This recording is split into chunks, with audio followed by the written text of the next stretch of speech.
dapat may ganito kayo mga ka-viewers. Yung ganito. Yan. Para doon sa sakit ng hangin natin ay salpak lang natin. No? Tapos dapat meron kayong ganito.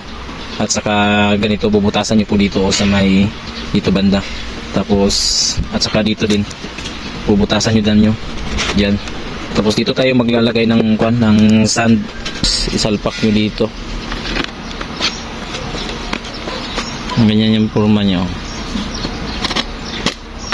Yan. Tapos ito yung holder nya dito.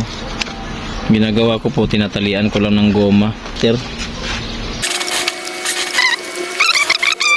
Kayo no. So yan, para hindi po siya yan. Sumay ko niya no yan.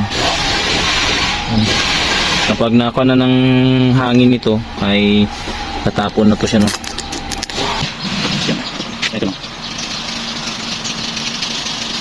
Sample ko lang no para mapakita ko po sa inyo kung paano ko po gina-process yung pinong balas.